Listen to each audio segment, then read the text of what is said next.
Assalamualaikum warahmatullahi wabarakatuh dan selamat sore kawan pajak KPP Madya Bekasi. Sore hari ini alhamdulillah kita akan menyelenggarakan podcast KPP Madya Bekasi.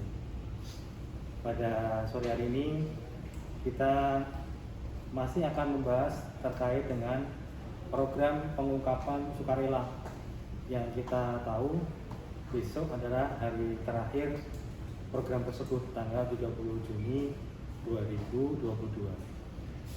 Untuk program pengungkapan sukarela ini kita akan membahas menjadi dua sesi, yaitu sesi kebijakan 1 dan sesi kebijakan 2.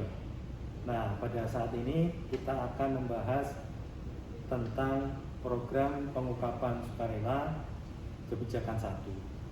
Bersama saya telah hadir Bapak Kak Rizka Laudin. Kak. Masih muda jadi Kak Rizka Laudin, dan satu lagi adalah Kak Sofia Abiana. Dan saya Nunung Supriyadi. Kita bertiga adalah penyuluh pajak KPP Madya Bekasi. Baik. Kita tahu bahwa PPS ini akan berakhir besok tanggal 30 Juni 2022. Dan sebagai pengingat, sebenarnya siapa sih kawan pajak ini yang berhak mengikuti program pengungkapan sukarela untuk kebijakan 1? Siapa saja Kak Rizka? Oh iya, ini karena kebetulan masih banyak yang bingung ya. Ada dua kebijakan ya, Kak Sofi sama Pak ada dua Nunung ya. kebijakan. Dua kebijakan, dua-duanya PPS, tapi lu saya ikutnya yang mana gitu, yang 1 atau yang 2. Nah, sebelum masuk ke situ, bener ya, tinggal bentar lagi ya. Tinggal 2 hari lagi. Jadi kawan pajak semua yang masih mikir-mikir mau ikut nggak ya gitu kan, jangan lama-lama mikirnya, udah waktunya dia tinggal bentar lagi. Nanti kalau sampai kelewat kan nggak tahu lagi ada program kayak gini tuh ada lagi atau enggak. Kalaupun ada pasti bentuknya juga udah beda ya, nggak kayak sekarang gitu. Keuntungannya juga beda, apa yang bisa manfaat yang didapatkan wajib pajak juga beda. Nah, kembali ke yang tadi, masalah kebijakan 1 atau kebijakan 2 harus ikut yang mana. Yang jelas ingat cut off tanggalnya aja 31 Desember 2015. Jadi kalau misalnya harta yang diperoleh sebelum 31 Desember 2015 itu kebijakan 1, setelah 31 Desember 2015 sampai 31 Desember 2020 itu kebijakan 2. Nah, yang kebijakan 1 karena tadi sebelum 31 Desember 2015 itu kan harta yang kemarin udah diungkapkan dalam TA. Jadi kalau misalnya ada harta yang belum dimasukin TA, peserta TA lah ya, peserta TA yang belum masukin hartanya, lupa atau salah, atau ya namanya orang kan mungkin khilaf gitu ya, khilaf dikit lah gitu. Oh iya, 1 ini kemarin lupa, itu ikut yang kebijakan 1. Jadi kebijakan 1 ini bagi yang kemarin memang sudah ikut TA. Artinya hartanya adalah harta yang diperoleh sebelum 31 Desember 2015. Jadi ingat cut off waktunya gitu. Untuk wajib pajaknya Ya karena ngikuti kebijakan 1 berarti bisa diikuti oleh orang pribadi sama badan usaha. Nah, kalau untuk kebijakan 2 nanti teman saya dari sesi berikutnya yang akan jawab. Tapi untuk kebijakan 1 hanya bisa diikuti oleh orang pribadi maupun badan usaha gitu. yang sudah mengikuti TA.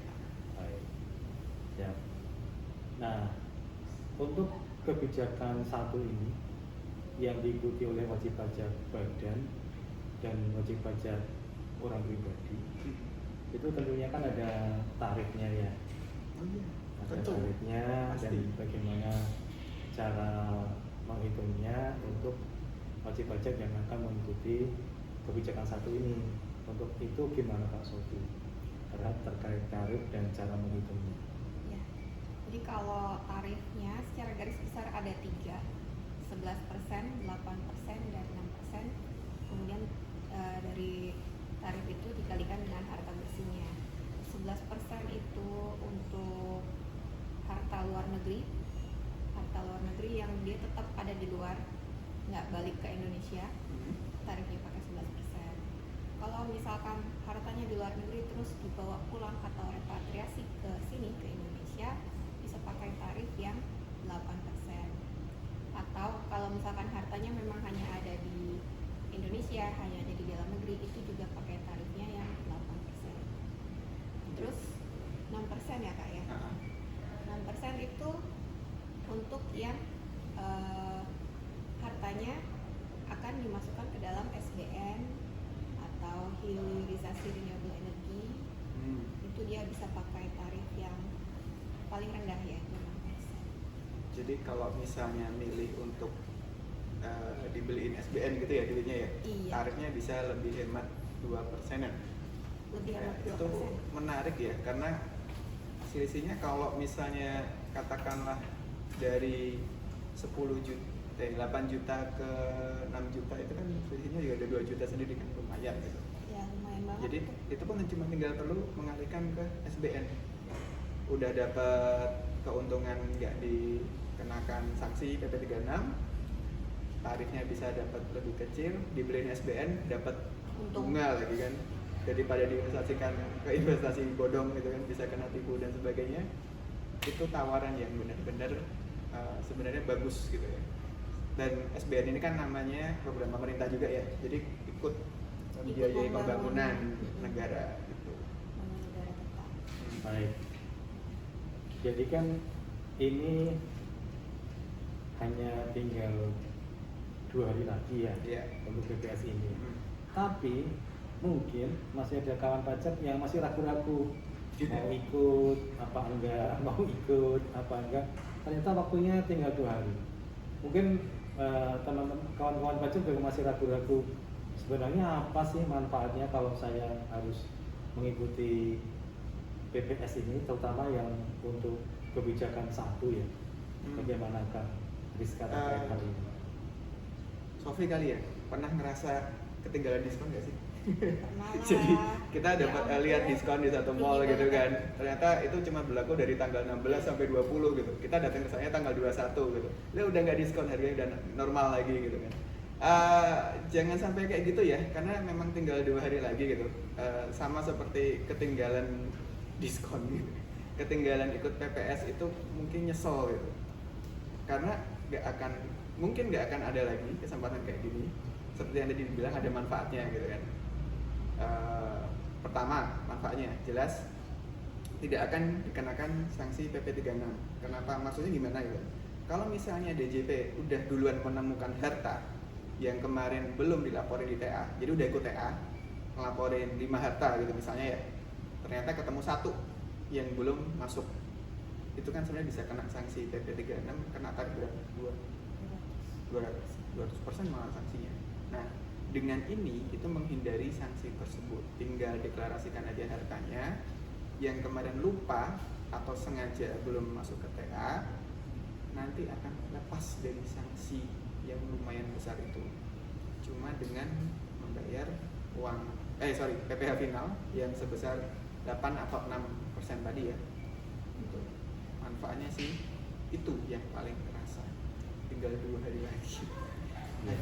Gak usah mikir. Manfaatnya yang lain itu mungkin kita bisa hidup dengan tenang ya Pak. Iya, bener. Maksudnya sekarang data itu kan ada di mana-mana ya. Mau rumah di luar negeri, rumah di dalam negeri, apartemen, semuanya, mobil mewah. Sekarang zaman yang serba open seperti ini gitu kan, sangat mudah diketahui sebenarnya. Bahkan kalaupun beli rumah di luar negeri pun juga gampang gitu. Bahkan cuma dengan buka googling aja ketemu loh rumah orang di mana gitu, di Amerika, di Sydney gitu. Apalagi yang benar-benar data yang dikirim dari otoritasnya sana, itu jauh lebih valid gitu kan. Jadi kayaknya ya, kalau memang ada harta yang katakanlah lupa atau belum dimasukin ke TA, daripada ketinggalan, diskon atau ketinggalan diskon lagi, ketinggalan apa? Ketinggalan kesempatan ya ikut PPS, cepetan aja ikut PPS karena hanya tinggal Berapa jam? berapa jam lagi. Kita ngitungnya pakai jam ya, biar dramatis ya. Dramatis. Harusnya di atas kita ada timernya loh. Iya. Timer detik-detik menuju PPS berakhir gitu. Oke, gitu Pak. Baik, siap. Jadi memang itu ya manfaatnya ketika kawan pajak mengikuti PPS ini. Tapi seandainya kawan pajak memutuskan karena dulu sudah pernah ikut TA dan merasa sudah melaporkan seluruh hartanya, memutuskan untuk tidak mengikuti program pengungkapan sukarela ini sampai akhir berlakunya, sampai 30 Juni 2022. Kemudian di kemudian hari Direktorat Jenderal Pajak menemukan harta yang dulu belum diikutkan TA. Nah, konsekuensi apa yang harus ditanggung oleh kawan pajak terkait dengan harta yang ditemukan belum seluruhnya ikut TA atau sebagian belum mengikuti TA setelah berakhirnya PPS ini, Kak Sobi?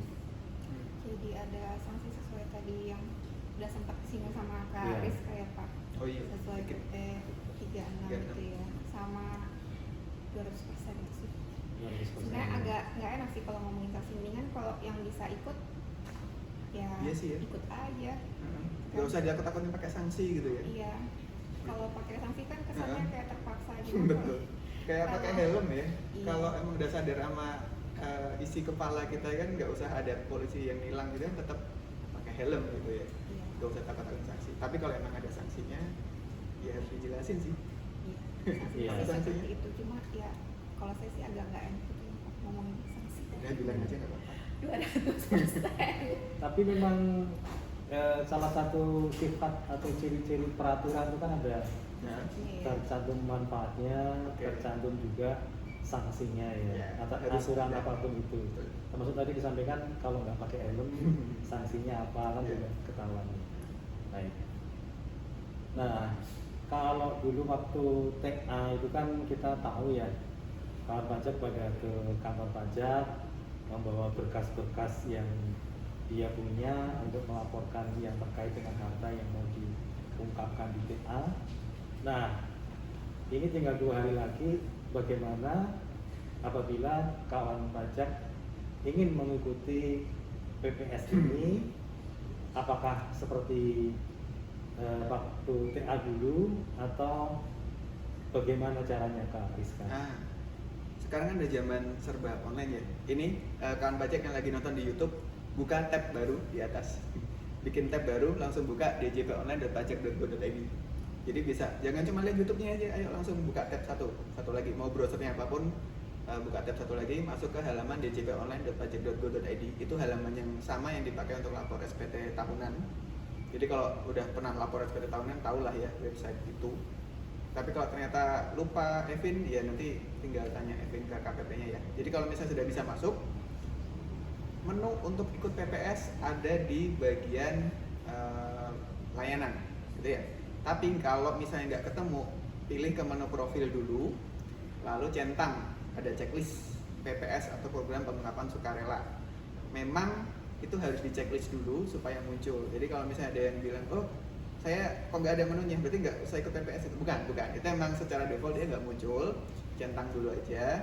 Nanti kalau sudah masuk ke menu layanan, muncul menu PPS-nya, klik, kemudian kurang lebih sama seperti SPT tahunan ya, nanti download e-form atau formulir elektronik bentuknya PDF. Nah, khusus PDF ini memang harus dibuka pakai Adobe Acrobat DC. Apa itu? Itu sudah disediakan link downloadnya juga di bagian paling kanan menu download Adobe Acrobat DC. Kalau sudah download file PDF e-formnya, ngisi pilihan kebijakan 1 atau kebijakan 2. Berarti kebijakan 1 ya untuk yang kita bahas ini, kebijakan 1. Nanti ke download PDF-nya, silahkan isi langsung harta tambahan yang mau diikutkan PPS satunya gitu kan. Kalau sudah klik submit, nanti apa yang terisi di halaman PDF tadi akan pindah ke halaman DJP online di bagian draft. Di draft itu bisa dilihat udah benar atau belum. Di situ langsung di menu bagian paling kanan ada buat kode billing ya. Jadi kalau misalnya memang sudah siap dananya gitu ya, sudah siap dananya, udah dihitung-hitung, oh tadi saya kenanya yang 8% gitu kan, kira-kira segini. Sudah siap dananya, bikin billing, lalu tinggal setorkan, bisa ke bank manapun, bahkan internet banking juga bisa. Apa SMS banking nggak tahu ya. Tapi kalau mobile banking, internet banking udah gampang banget lah gitu. Bayar, kemudian submit laporan SPH-nya. Jadi semuanya serba online. Di zaman sekarang kalau masih ada yang offline ya, bahasanya sih manual, offline. Kalau masih ada yang offline kayaknya manual ya. Kalau masih ada yang manual tuh rasanya dijauhin gitu kan. Apa sih gitu? Jadi gini kok masih harus datang ngurus ini itu. Jadi kantor pajak ini yang di belakang kita nih, suatu saat nanti kawan pajak nggak usah datang ke sini gitu. Semuanya akan serba online, termasuk untuk yang PPS ini.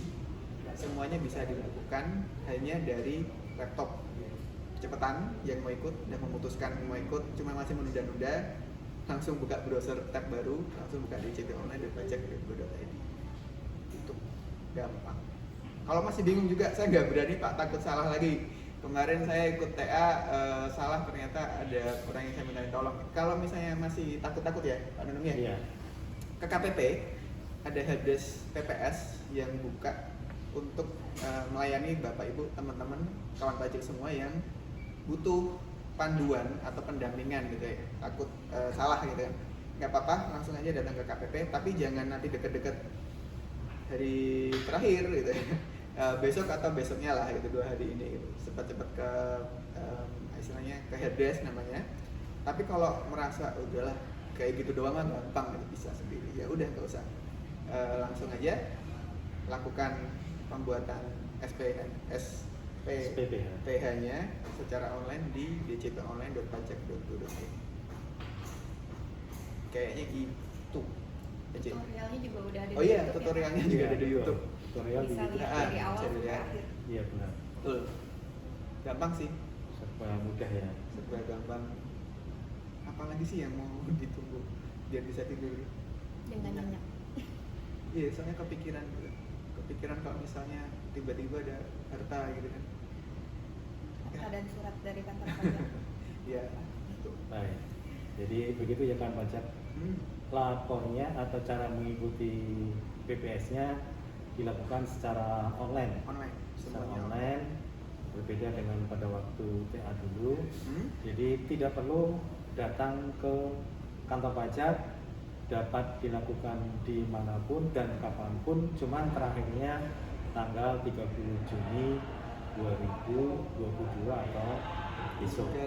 Berapa jam? Tinggal Berapa jam lagi? 24 tambah 24 Timernya pokoknya udah semakin ini deh, waktunya udah semakin tipis. tambah 7 ya, 31 jam lagi.